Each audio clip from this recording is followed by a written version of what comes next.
Hey everyone, welcome to another Meraki Monday. I have with me Dan Stewart as well. Today we're going to do a quick shout to kind of go over some of the new Windows 11 requirements that were announced this past week. So Windows 11 was just announced.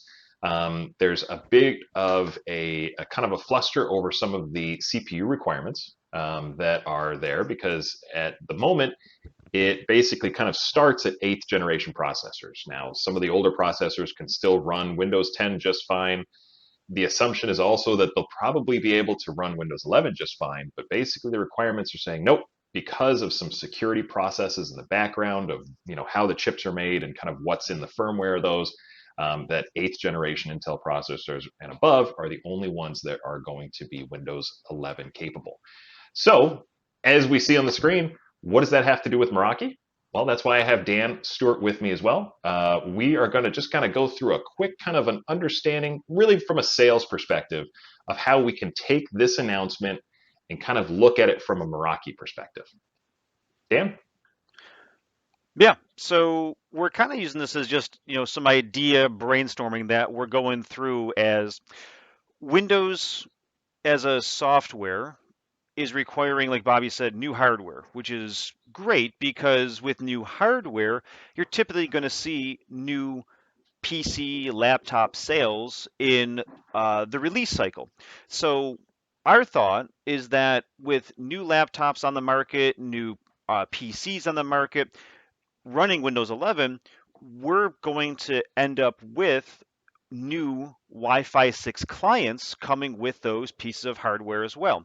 So if we kind of take the idea that a new hardware refresh is going to include some pretty cool things, and Wi-Fi 6 is probably going to be one of them, we've actually seen not a lot of clients in our wireless networks that are Wi-Fi 6 capable. With Windows 11 pushing more hardware inevitably out to customers and a lot of refresh happening, we want to kind of set the stage to say, okay, now may be the right time to kind of look at your environments and ensure that you're ready for the inevitable influx of Wi-Fi 6 clients that will be coming to a environment near you. Okay. So let's take a look at kind of how that looks from maybe a conversation perspective, right? So we're going to probably have the conversation with our end users around Windows 11, just bringing up in conversation probably, especially if you're a partner that also carries over into the endpoint space. So you're maybe selling them the laptops or the desktop computers that are in place already. You're probably going to start that conversation with, "Hey, have you heard about Windows 11? Have you heard about the requirements?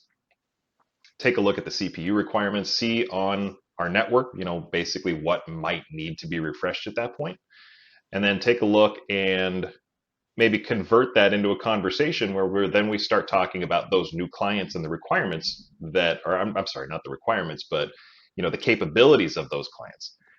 So if we have them taking a look at new laptops, new Dell or whatever vendor your choice, and we start taking a look at the wireless NIC cards on there, right? Then we can start bringing up, hey, by the way, that these also have, and at this point, Dan, probably all of them that are going to be new on the market are going to be Wi-Fi 6.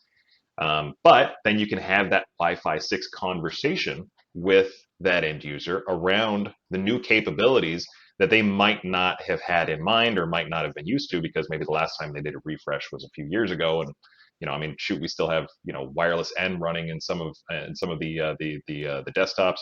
I know Windows has always been really, really good about kind of backwards compatibility.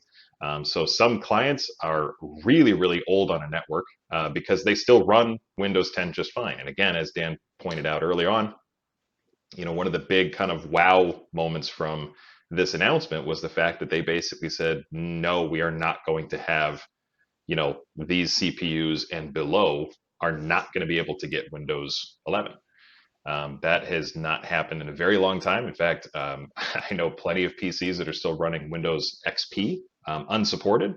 But this is kind of that forceful moment that Microsoft is saying, hey, look, it's time to upgrade.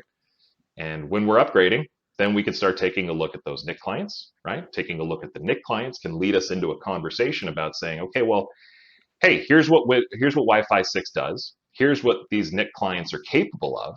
And oh, let's take a look at your infrastructure. Let's take a look at your wireless access points. Like, let's take a look at even your ISP and your incoming firewall to be able to have that conversation around being able to kind of meet the infrastructure needs of now having all of those new clients on the network. As Dan pointed out on the screen, the Meraki 36, the MR36, the 46, and the 56 are all going to be Wi-Fi 6 capable at this point. And when we have that conversation, we can start taking a look at kind of peeling back into layers of the conversation and looking at their switches and seeing if they even have the PoE power, right? The actual power that's required for those access points to boost that signal even more. And we can start having a conversation into switching. Once we start having a conversation into switching, then we can start having a conversation even into the firewall, because Wi-Fi 6 is also going to give you higher throughputs. And again, if the needs of those clients are looking at the wireless throughput, then you're going to have more clients on the network that are able to basically have higher throughput, which might need a bigger firewall on the back end, higher bandwidth from our ISP. And again, all of those conversations can kind of come from starting with that Windows 11 announcement and kind of explaining it from there. Dan, anything to add on top of that? I think, infrastructure is a big piece. A wireless conversation will inevitably drive a switching conversation. So those two are pretty well linked together, that if we're investing in one technology that's going to crave more wattage for PoE, more throughput with multi-gigabit capabilities, inevitably you want to lead that conversation to say, well, great, we can upgrade your Wi-Fi 6 for those clients, but, does your current infrastructure support those new Wi-Fi 6 capable access points? So it's always a good discussion when you're bringing up wireless to bring in switching, or even the inverse. If you're bringing up switching, you're going to talk about wireless as well. But if you carry it beyond, the infrastructure conversation, we're talking about a influx of new endpoint devices. And as we look at endpoint devices for what they are, we would also look to maybe open up a dialogue of how are you managing your endpoint devices? And maybe you haven't entertained a conversation about endpoint mobility managers, or from a Meraki point of view, systems manager would be the conversation we can open up there. And I'll just type it out there, systems manager. That's a good way to open up a dialogue to see if we can introduce this Meraki platform to go in and help monitor, manage, locate, track these devices, especially if they're going to be corporate owned and leased out to your users, or even if it's a bring your own device environment, and we want to make sure that your users and that hybrid workforce deployment, you want to make sure are safe and secure. And if you're adding different corporate applications to their devices, maybe you want to introduce that type of opportunity into these new clients coming into your system. Okay. So a nice little web of opportunities, again, just coming from something like, Windows 11 being announced.